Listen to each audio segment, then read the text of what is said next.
Matt Provence here, back courtside at the WEC after a beautiful Highlander victory, 69-65, and fortunate enough to have Assistant Coach Art Luptowski with me. Before we even talk about the game in particular, what is it? Can we bottle up some kind of cold or something kind of, I don't feel well medicine that we can give to Mekhi Gray before every game? Because the way he looked in warm-ups, I didn't think he was going to play. He had one of the best games of his Highlander career. He did. In the last couple of games, he really struggled. He was kind of a lost soul the last couple of games. He's been our stopper. And he wasn't doing a lot of stopping, and we weren't really helping him a lot, and the combination thereof kind of shook his confidence, and he didn't practice yesterday. He was doubtful today. And, yeah, stat sheet says it all. Yeah, I mean, 18 points. He had, of course, the game-winning field goal, and that was like the big question Rob and I were having. He had been driving the ball very well in the second half, so it was an idea to give him the chance to drive in with the final shot, which was what was called. I'm taking it. Tell me what decision went into how you guys were going to handle after the timeout and that final possession of a tie game. No, it really was the play broke a little bit. He just got it and went. We were looking for something else, and it didn't develop, and Kai was spread. We had nice spacing, and it was like, yeah, why not? I mean, it was a no-lose situation. Take that shot, make it your hero, miss it, well, it's overtime. Yeah. It's not Which like is something bump. you guys are very used to at this point of the year, all the overtime. But I give the kid a lot of credit. He made a heck of a move, and obviously a big play, and he had a big game, like you say. He was all over the place. You know, it's not funny, but it's interesting how things evolve, right? You lose a guy that has been the heart and soul of the offensive side of the Highlander basketball program the last 2 years, in Miles Coleman. It's going to take a lot of guys in a lot of ways to pick up the play of the Highlanders to make you guys more competitive. Justin Anderson played some really big minutes today. How about that? And, Justin, little trivia, Justin transferred from Bluesburg, where I played. And I played there couple centuries ago, but I met Justin when he was playing. I went to an alumni function. I met him, and he's here, and we're together. Ironically, we shoot. He's been shooting every day, and if he gets minutes, he will produce. That kid can just play. He's not a point. He's not a this. He's not a that. He's just a player, and he showed that tonight. He guarded real well. He rebounded. If you do that for BK, he'll stay on the floor, and he did. And lo and behold, he scored some big buckets. He can go. It's fun. Let's stay on that thought for a moment, because when he came in, he usually comes in for little periods, brief periods, knows his run's not going to be long, and he doesn't look comfortable or at least assertive in the offensive end. When he got his minute total closing in on 20, and he was part of the flow of the game, he had no problem launching some shots and hit some really big ones. How much of that do you think was just the comfort of knowing, hey, now I'm going to get the minutes? 100%. 100%. Leave him on the floor. The same thing happened for Mekhi. Mekhi didn't even start for us the first game, I don't think.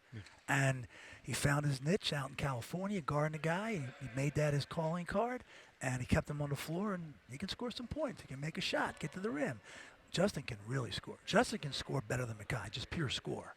And you leave Justin out there for extended minutes, and, he's going to put some points on the board. The kid's gifted. Kid's gifted. It is funny how you hate to lose, and it's so painful to lose a big piece, but it will be interesting to see how the team kind of morphs around, and maybe they can pick up some huge minutes and some better play from other guys. That's what it's going to have to happen for you to continue to ascend, but this was a big win. That's a good team. The old adage, people stepping up, is true, but I think you have to play a little different. You have to, be a little bit better here.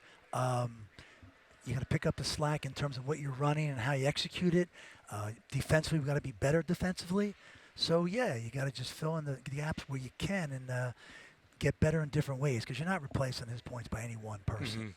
Justin replaced a little tonight, and that game gets in the 80s, we're not going to win it. So we got to play our way and give ourselves a chance at the end. It's funny. This will be kind of like a two-part question or thought for you to kind of tag along in here with Art Luptowski, of course, assistant coach for NJIT men's basketball. But, you look at how teams have to evolve. And you and I said before we strapped on the headsets that these were games that we had kind of lost early on. We had games like this that we couldn't pull out. Not only do you pull one out, kind of the first part of the question, I guess, if you will, but now you get a bye week, which is kind of rare in college basketball, but with the odd amount of teams. How important is this to kind of now get things together and refocus for the final push as you adjust without Miles Coleman? Yeah, your question kind of answers itself. It's huge. We have 5 days of practice. Got to give kids a day off. We don't play till next Wednesday, so I got to get a day off this week, a day off next week. That gives us 4. And I think, right? 1, 2, we're going 5 days. We're off tomorrow, Friday, Saturday. Yeah. So we'll have 4 days.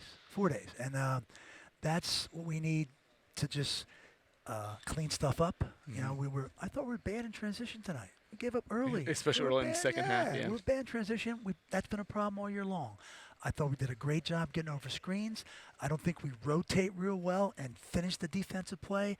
We do the first part of it, the first action, then we don't finish it. And offensively, we have a lot of cleanup to do. We got to get Kevin Osawe involved more.